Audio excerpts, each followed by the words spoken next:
Halo, perkenalkan nama saya Agung Pratama. Pada video ini, saya akan menjelaskan kelas diagram dari sistem perpustakaan mini yang telah saya rancang menggunakan konsep pemrograman berorientasi objek. Oke, pertama kita lihat gambaran umum dari sistem. Sistem ini terdiri dari beberapa kelas utama yaitu user sebagai superclass, kemudian admin dan anggota sebagai turunan, serta buku dan perpustakaan sebagai komponen utama sistem. Selain itu, terdapat juga interface yang bernama bisa dipinjam. Diagram ini dirancang untuk menggambarkan hubungan antara objek serta bagaimana sistem perpustakaan bekerja secara terstruktur. Selanjutnya, kita akan bahas dari bagian paling utama atau paling atas yaitu kelas user. User merupakan abstrak kelas, yang berarti kelas ini tidak bisa dibuat objek secara langsung. Kelas ini berfungsi sebagai dasar atau parent dari kelas admin dan anggota. User memiliki dua atribut yaitu ID dan nama yang bersifat protected sehingga bisa diakses oleh kelas turunannya. Selain itu, terdapat metode tampilkan info yang nantinya akan di-override oleh kelas turunan. Berikutnya adalah kelas admin. Admin merupakan turunan dari user. Kelas ini berfungsi sebagai pengelola sistem, khususnya dalam penambahan buku ke dalam perpustakaan. Admin memiliki metode tambah buku yang menerima parameter objek buku dan perpustakaan. Metode ini digunakan untuk menambahkan buku ke dalam koleksi perpustakaan. Selain itu, admin juga memiliki metode tampilkan info yang merupakan override dari kelas user. Selanjutnya adalah kelas anggota. Anggota juga merupakan turunan dari user. Kelas ini mempresentasikan pengguna yang dapat meminjam buku.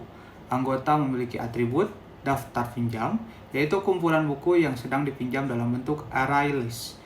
Metode yang dimiliki antara lain pinjam buku dan kembalikan buku, yang digunakan untuk mengelola proses peminjaman dan pengembalian buku. Kemudian kita masuk ke kelas buku. Kelas buku mempresentasikan objek buku dalam sistem. Atribut yang dimiliki antara lain kode buku, judul, penulis, dan status ketersediaan buku. Selain itu, terdapat atribut statik total buku yang digunakan untuk menghitung jumlah total buku dalam sistem. Kelas buku juga memiliki berbagai metode getter dan setter untuk mengakses atribut secara aman sesuai dengan konsep encapsulation. Selain itu, terdapat metode cek ketersediaan, tandai dipinjam, dan tandai dikembalikan yang berkaitan dengan proses peminjaman buku. Oke, selanjutnya adalah interface bisa dipinjam. Interface ini berisi metode yang harus diimplementasikan oleh kelas yang bisa dipinjam. Metode tersebut adalah cek ketersediaan, tandai dipinjam, dan tandai dikembalikan. Kelas buku mengimplementasikan interface ini sehingga wajib menyediakan seluruh metode tersebut. Kemudian kita bahas kelas perpustakaan. Kelas ini berfungsi sebagai pusat pengelolaan sistem. Perpustakaan memiliki dua atribut utama yaitu koleksi buku dan daftar anggota, yang masing-masing berupa array list. Metode yang dimiliki antara lain tambah buku, tambah anggota, cari buku, cari anggota, serta metode untuk menampilkan data buku dan peminjaman. Selanjutnya kita bahas relasi antara kelas. Relasi pertama adalah inheritance, di mana admin dan anggota merupakan turunan dari user. Relasi kedua adalah realization, yaitu kelas buku mengimplementasikan interface bisa dipinjam. Relasi ketiga adalah aggregation, di mana perpustakaan memiliki banyak buku dan anggota. Relasi terakhir adalah association antara anggota dan buku melalui daftar pinjam yang menunjukkan bahwa anggota dapat meminjam beberapa buku. Terakhir, kita lihat dari sisi konsep pemrograman berorientasi objeknya.